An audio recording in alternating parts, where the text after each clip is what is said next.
આજે અધિક માસનો 13મો દિવસ છે। તો આ વિડીયોમાં અધિક માસની મહાત્મ્ય કથા અને અધ્યાય 13મો સાંભળશું, જેમાં સાંભળશું પોપટનો રહસ્યભર્યો શ્લોક। મિત્રો, અધિક માસમાં નિત્ય કથા અને અધ્યાય સાંભળવાનો મહિમા છે, જે સાંભળવાથી ભગવાન પુરુષોત્તમ રાય પ્રસન્ન થાય છે, તેની કૃપા પ્રાપ્ત થાય છે। તેની કૃપાથી જીવનમાં સુખ સમૃદ્ધિ આવે છે, જીવનમાં બરકત આવે છે। એવો પુણ્યશાળી છે આ પુરુષોત્તમ માસ કે જેને પ્રભુએ કૃપા કરીને પોતાનું નામ આપ્યું છે। એવા પુરુષોત્તમ માસમાં જો આપણે પણ પ્રભુની ભક્તિ કરીએ, પૂજા કરીએ, નિત્ય અધ્યાય અને કથા સાંભળીએ તો આપણી ઉપર પણ પ્રભુ કૃપા કરે છે, તેમાં કોઈ શંકા નથી, આપણું કલ્યાણ કરે છે। તો મિત્રો, પ્રભુની કૃપાને પ્રાપ્ત કરવા માટે આ વિડીયોમાં આજે આપણે સાંભળશું અધિક માસનો અધ્યાય 13મો, પોપટનો રહસ્યભર્યો શ્લોક। બોલો ભગવાન પુરુષોત્તમ રાયની જય। ઋષિઓએ કહ્યું, હે સુતજી, અમારે રાજા દ્રઢધન્વાનું આખ્યાન સાંભળવું છે। એ દ્રઢધન્વા રાજાએ એવી તે કોની આરાધના કરી, એવું તે કયું વ્રત કર્યું કે જેના પ્રભાવથી મહામુનિઓ પણ અત્યંત કષ્ટ અને ઉગ્ર તપ વડે પ્રાપ્ત ન કરી શકે તેવા વિષ્ણુ લોકને પામ્યા। આ કથાના રસમાં અમને મુગ્ધ કરો। સુતજીએ કહ્યું, આ દ્રઢધન્વાનું આખ્યાન અગાઉ શ્રી નારાયણે નારદજીને સંભળાવેલું। પાપનો નાશ કરનારું રાજા દ્રઢધન્વાનું આખ્યાન ગુરુમુખે જ સાંભળો। નારાયણ બોલ્યા, હે નારદ, ગંગા સ્નાનથી જેમ પવિત્ર થવાય છે તેવું જ તન મનને પવિત્ર કરનારું રાજા દ્રઢધન્વાનું આખ્યાન છે, તે તમે એક ચિત્તે શ્રવણ કરો। હય દેશમાં ચિત્રવર્વા નામે એક પરાક્રમી, સત્યવાદી અને બુદ્ધિચતુર રાજા રાજ્ય કરતો હતો। સંતાનમાં તેને એક દ્રઢધન્વા નામે તેજસ્વી, સાચા બોલો, ધર્મિષ્ઠ, વિનયી અને સર્વગુણ સંપન્ન પુત્ર હતો। મોટો થતાં તે વેદો અને શાસ્ત્રોનો અભ્યાસ કરવા માટે વનમાં વસતા એક મહાપંડિત પાસે ઘણા વર્ષો સુધી રહ્યો। ત્યાં તેણે સર્વ વિદ્યા સંપાદન કરી તે ચપળ અને ચતુર હતો, એટલે 4 વેદો તેને મોઢે થઈ ગયા। બીજા શાસ્ત્રોમાં પણ તે પારંગત થઈ ગયો। તેથી ગુરુને દક્ષિણા લઈ તે સહર્ષ પોતાના રાજ્યમાં આવ્યો। રાજા ચિત્રવર્માએ પુત્ર દ્રઢધન્વાને સર્વ વિદ્યામાં નિપુણ થયેલો જોઈ અતિ હર્ષ અનુભવ્યો। તેને લાગ્યું કે હવે આ દ્રઢધન્વા રાજગાદી પર બેસીને કુશળતાથી રાજ વહીવટ કરી શકશે। મારા માથાનો ભાર તે સહન કરી શકે તેવો શક્તિશાળી અને ચતુર છે, માટે હું વનમાં જઈને ઈશ્વર ભક્તિ કરું। આમ વિચારી તેણે પુત્રને રાજા બનાવ્યો। રાજા ચિત્રવર્મા સુખ, વૈભવ અને પરિવાર આ બધી જ જંજાળમાંથી છૂટીને પહેરીએ લુગડે વનમાં ગયો। તે રાગીમાંથી વૈરાગી બન્યો હતો। વનમાં એકાંત સ્થળ શોધતા શોધતા તે પુલહ મુનિના પુલહાશ્રમે આવ્યો। આ આશ્રમમાં તેણે તપ આદર્યું, શ્રી પુરુષોત્તમની ભક્તિ કરવા માંડી। તેના તપથી ભગવાન પ્રસન્ન થયા અને તેને વૈકુંઠવાસ મળ્યો। દ્રઢધન્વાની ખ્યાતિ સાંભળી વિદર્ભ દેશના રાજાએ તેની કુંવરી ગુણસુંદરીના લગ્ન તેની સાથે કર્યા। દ્રઢધન્વા જેવો સોહામણો, ચતુર, ધર્મિષ્ઠ અને જ્ઞાની હતો, તેવી જ રૂપાળી, અકલવંત, વિનયી અને સદ્ગુણી ગુણસુંદરી હતી। તેના નામ પ્રમાણે જ તે સર્વગુણ સંપન્ન હતી। દ્રઢધન્વા રાજા બન્યો હતો, તેને ગુણના સાગર જેવી રાણી ગુણસુંદરી મળી। બંને એકબીજાને અનુકૂળ હતા, એટલે સુખ આનંદમાં દિવસો પસાર કરવા લાગ્યા। સમય જતાં ગુણસુંદરીએ 4 પુત્રો તથા 1 પુત્રીને જન્મ આપ્યો। ક્રમે ક્રમે જન્મેલા આ સંતાનોને રાજા રાણીએ સારી પેઠે પાળવા પોષવા માંડ્યા। દિવસે ન વધે તેટલા રાતે વધે અને રાતે ન વધે તેટલા દિવસે વધે, એ પ્રમાણે 5 સંતાનો મોટા થવા લાગ્યા। દ્રઢધન્વાએ 4 પુત્રોના નામ પણ સરસ રાખ્યા હતા। ચિત્રવાક, ચિત્રવાહ અને ચિત્રકુંડળ આ પુત્રોના નામ હતા, અને એક લાડકવાળી પુત્રી હતી, તેનું નામ ચારુમતી રાખ્યું હતું। જોતજોતામાં તેના 4 પુત્ર અને પુત્રી મોટા થઈ ગયા। બધા જ ભણી ગણીને દરેક વિદ્યામાં કુશળ બની ગયા। આથી દ્રઢધન્વાના હર્ષનો પાર નહોતો। તેને રિદ્ધિ સિદ્ધિ બધું જ મળ્યું હતું। એક દિવસ રાજા દ્રઢધન્વા રાત્રિના સમયે શયનાગારમાં ભવ્ય પલંગમાં સૂતો હતો, પણ તેને નિંદ્રા નહોતી આવતી।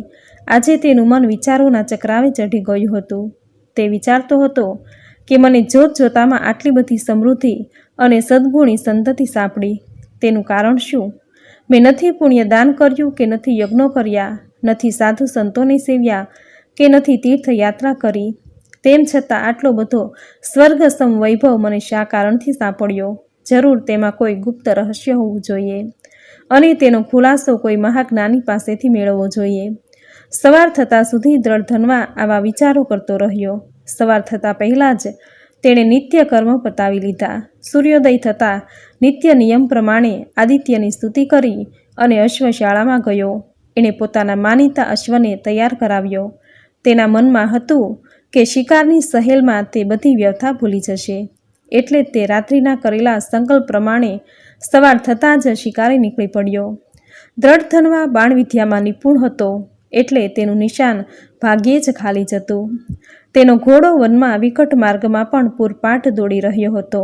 માર્ગમાં તેણે અનેક નાના મોટા પ્રાણીઓનો શિકાર કર્યો, પરંતુ એક હરણે તેને બહુ હેરાન કરી નાખ્યો. એ હરણ રાજાને બહુ જ ગમી ગયું હતું. નજરે પડતાં જ તેણે તાકીને એ હરણ પ્રતિ તીર છોડ્યું. તે તીરથી હરણ ઘાયલ પણ થયું, પરંતુ હરણ એવું હિંમતવાળું નીકળ્યું કે દેહમાં ખૂપેલા તીર સાથે તે રાજાથી બચવા ભાગી છૂટ્યું અને આડા અવળા માર્ગે દોડી રાજાની નજર ચૂકવી અદૃશ્ય થઈ ગયું.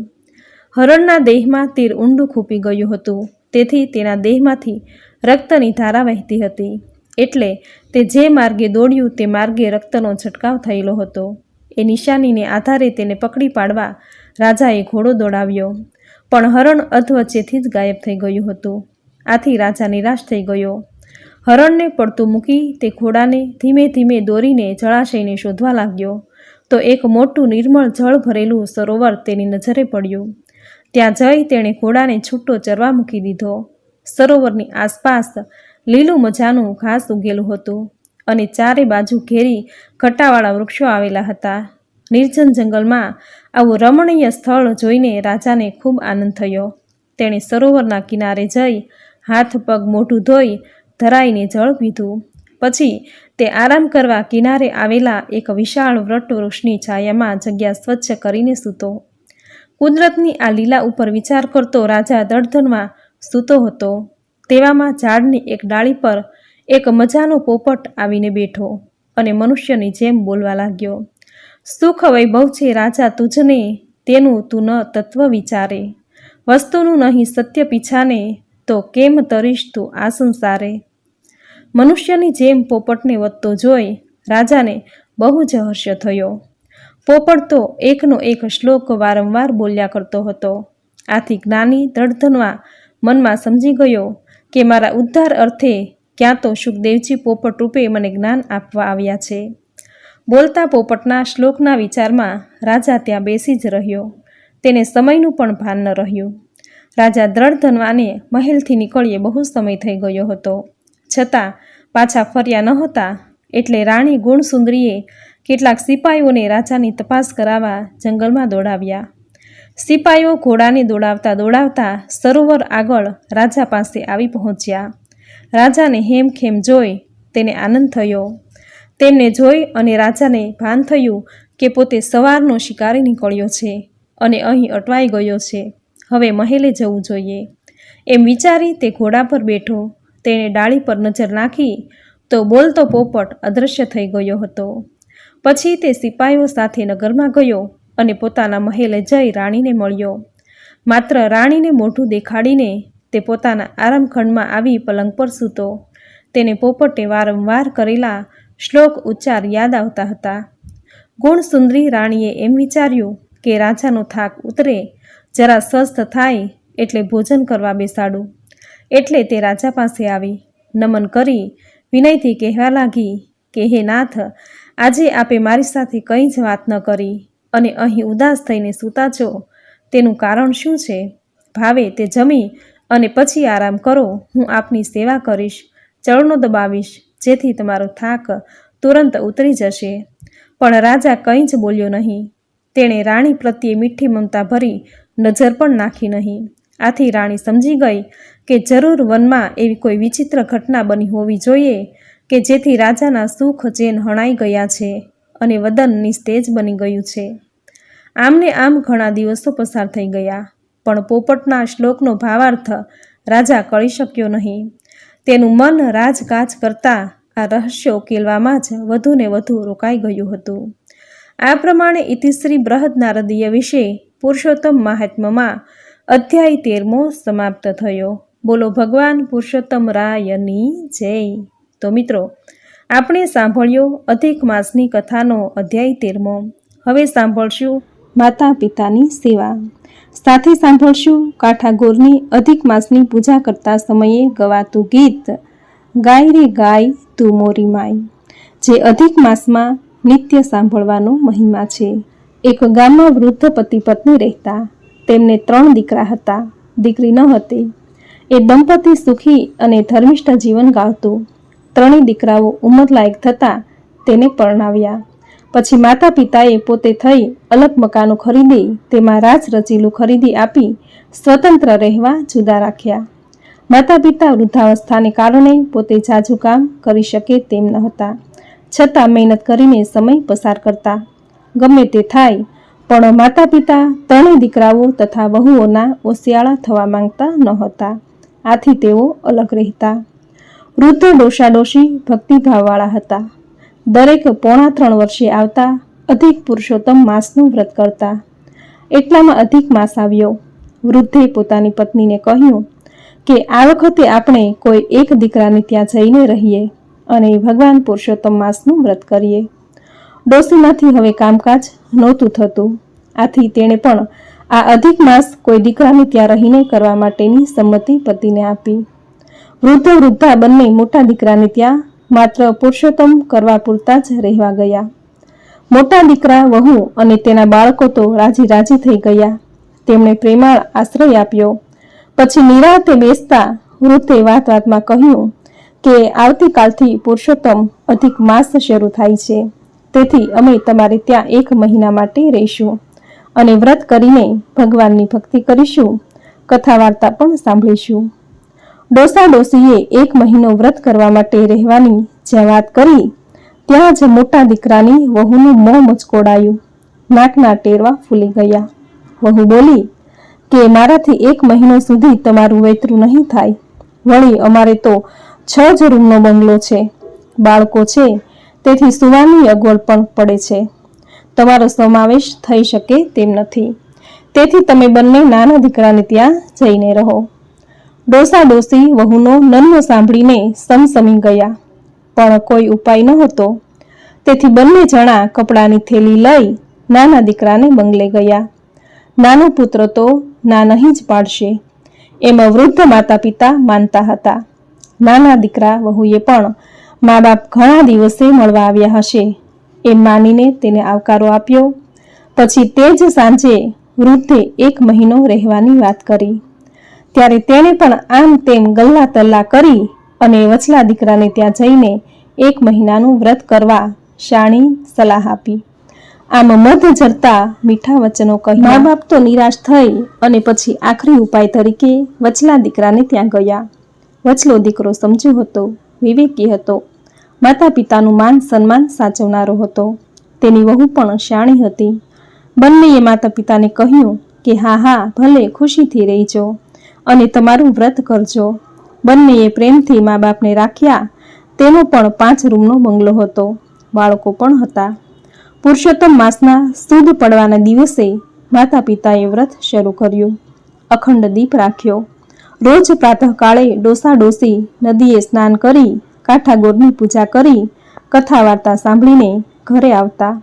વચલા દીકરાની વહુ તેના હાથમાંથી એના ભીના કપડાં લઈ લેતી, બારણા પર રાખતી અને બારણાની પાછળ કોઠી હતી. માતા પિતા વૃદ્ધાવસ્થાને કારણે કપડાં બરાબર નીચોવી શકતા નહોતા. કપડામાંથી પાણીના ટીપા ટપકી કોઠીમાં પડતા. ઘરમાં કોઈને ખબર જ નહોતી કે એ પાણીના ટીપાના મોતીના દાણા બનતા હશે. વૃદ્ધ માતા પિતા એકટાણું કરતા.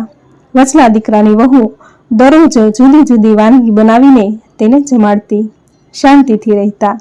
માતા પિતાની આંતરડી ઠરતી અને તેઓ મનમાં ને મનમાં દીકરા વહુને ખૂબ આશીર્વાદ આપતા. સમયને જતાં ક્યાં વાર લાગે છે એમ કરતાં કરતાં અધિક માસ પૂરો થવા આવ્યો. માતા પિતાએ અધિકનું ઉજવણું કરવાનું નક્કી કર્યું. તેની પાસે જે 2 પૈસા હતા તે તેણે વચલા દીકરા વહુને આપ્યા. એમાંથી ઉજવણું કરવાનો ખર્ચ કરવા કહ્યું. પુરુષોત્તમ માસની સમાપ્તિને દિવસે અનાજ કાઢવા માટે વહુએ કોઠીમાં ડોક્યું કર્યું તો તેને ત્યાં કંઈક ચમકતું દેખાયું. તેણે કોઠીમાં હાથ નાખતા તેના હાથમાં મોતીના દાણા આવ્યા. તેણે તરત પોતાના પતિને બોલાવીને દાણા બતાવ્યા. પછી પતિ પત્ની બંને થોડા મોતીના દાણા લઈ ગામના ઝવેરીને ત્યાં ગયા. તેને બતાવ્યા અને આ તો સાચા મોતી છે એવું ઝવેરીએ કહ્યું. દીકરો વહુ થોડા મોતી વેચી રોકડ રકમ લઈ અને ઘરે આવ્યા.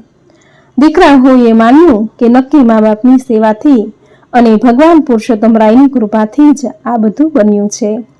તેણે હોશે હોશે બધી જ વાત માતા પિતાને કરી અને સૌ રાજી રાજી થઈ ગયા. ઉજવણું કરવાનો દિવસ નક્કી થયો. દીકરા વહુએ 2-4 નહીં પણ પૂરા 51 બ્રાહ્મણોને જમવાના નોતરા દીધા. ભાઈઓ ભાભીઓ તેના બાળકો તથા સગાવાલાને પણ જમવા બોલાવ્યા. રંગે ચંગે અધિક માસનું ઉજવણું કર્યું. 51 બ્રાહ્મણોને વસ્ત્રદાન અને દક્ષિણા પણ ખૂબ સારી આપી. આ જોઈને મોટા અને નાના દીકરાના વહુ સૌ વિચારમાં પડી ગયા. અંદરો અંદર વાતો કરવા લાગ્યા કે આ વચલા પાસે આટલી બધી સંપત્તિ આવી ક્યાંથી? નક્કી આમાં કંઈક ગોટાળો રહસ્ય છે. સૌ જુદી જુદી વાતો કરવા લાગ્યા. મોટા દીકરાની વહુએ વચલા દીકરાની વહુને પૂછ્યું કે તમે અધિક માસનું ઉજવણું તો ખૂબ સારી રીતે કર્યું, પણ આટલા બધા પૈસા આવ્યા ક્યાંથી? આપણા સાસુ સસરા પાસે તો આટલી મૂડી તો હતી જ નહીં.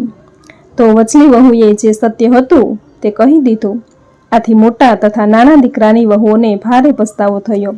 તેણે નક્કી કર્યું કે હવે બીજો અધિક માસ આવશે ત્યારે અમે માતા પિતાને અમારે ત્યાં જ રાખીશું. મોટા નાના દીકરા વહુઓ બીજા પુરુષોત્તમ અધિક માસ ક્યારે આવે તેની રાહ જોવા લાગ્યા. વખત જતા પાછો અધિક માસ આવ્યો. દીકરા વહુઓ સાસુ સસરાને પોતાની ત્યાં રાખવાનો ઝઘડો કરવા લાગ્યા.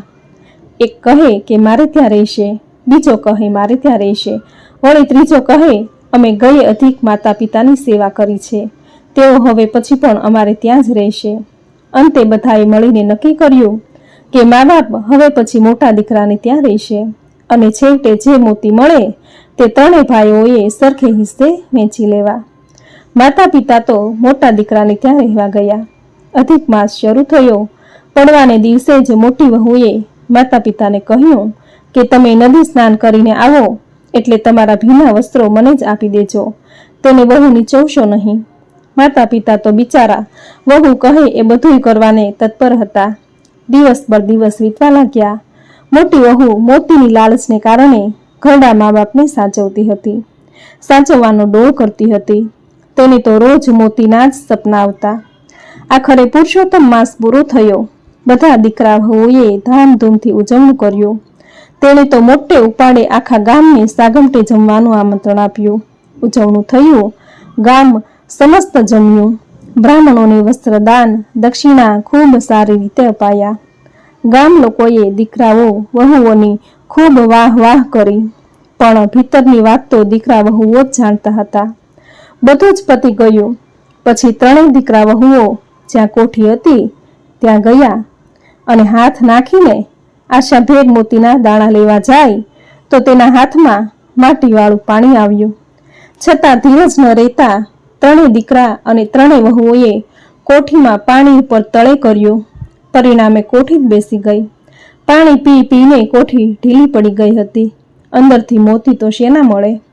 બધાના મોં ફોટા પાડવા જેવા થઈ ગયા.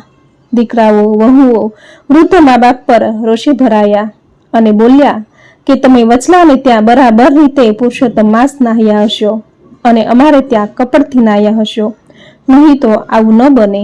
માતા પિતા બોલ્યા કે દીકરાઓ અમે તો સરખા જ ભાવપૂર્વક નાહ્યા છીએ, પણ તમારો સ્વાર્થ અને લોભ તમને વચમાં આવ્યો. ભગવાન કાંઈ અજાણ્યા થોડા છે? તેને તમે તો શું કોઈ પણ છેતરી શકે નહીં. અંતે આપણે જ છેતરાઈએ છીએ. બોલો ભગવાન પુરુષોત્તમ રાયની જય. જય પુરુષોત્તમ રાય. તમે જેમ વચલા દીકરા અને વચલી વહુને ફળ્યા તેમ તમારું આ વ્રત કરનારને, વ્રતની કથા વાંચનારને, સાંભળનારને, કહેનારને સૌને ફળજો. સૌની મનોકામના પૂર્ણ કરજો. જય પુરુષોત્તમ રાય. તો મિત્રો, આપણે સાંભળી અધિક માસનું મહાત્મ્ય દર્શાવતી સુંદર કથા વાર્તા માતા પિતાની સેવા. હવે સાંભળશું કાઠાગોરની પૂજા કરતા સમયે ગવાતું ગીત ગાય રે ગાય તું મોરી માય। ગાય રે ગાય તું મોરી ગાય, નિત નિત ડુંગરે ચરવા જાય, ચરી ચરીને પાછી વળી ગંગાજળ પાણી પીવા જાય। સામા મળ્યા વાઘને સિંહ, વાઘ કે હું ગાયને ખાવ, ગાય કહે મને ન ખવાય, મારા ઘીનો દીવો થાય, મારા છાણનો ચોકોર થાય, મારું દૂધ મહાદેવને ચડે, સોનાની સિંગડી રૂપાને ચણે, ગાયની પૂંછડી હિરલે જડી। જય ગાય માતા, સૌને વેળા વાળજો। તો મિત્રો, આપણે સાંભળી અધિક માસનું મહાત્મ્ય દર્શાવતી સુંદર કથા વાર્તા માતા પિતાની સેવા તથા કાંઠાગોરની પૂજા કરતા સમયે ગવાતું ગીત ગાય રે ગાય તું મોરી માય, જે તમે પૂરી શ્રદ્ધાથી અંત સુધી સાંભળી, જે સાંભળવી તમને જરૂર ગમી હશે। તો વિડીયોને લાઈક કરી કોમેન્ટમાં જય પુરુષોત્તમ રાય, જય શ્રી કૃષ્ણ જરૂર લખજો। ચેનલ પર નવા છો તો ચેનલ સબસ્ક્રાઈબ કરી બાજુમાં બેલ આઇકન પ્રેસ કરી દેજો, જેથી આપણા આવતા દરેક નવા વિડીયોની નોટિફિકેશન તમને મળતી રહે। તો ફરી મળીશું આવી જ નવી ધાર્મિક માહિતી, નવી ધાર્મિક કથા સાથે। ત્યાં સુધી આપ સૌને મારા જય શ્રી કૃષ્ણ, જય પુરુષોત્તમ રાય।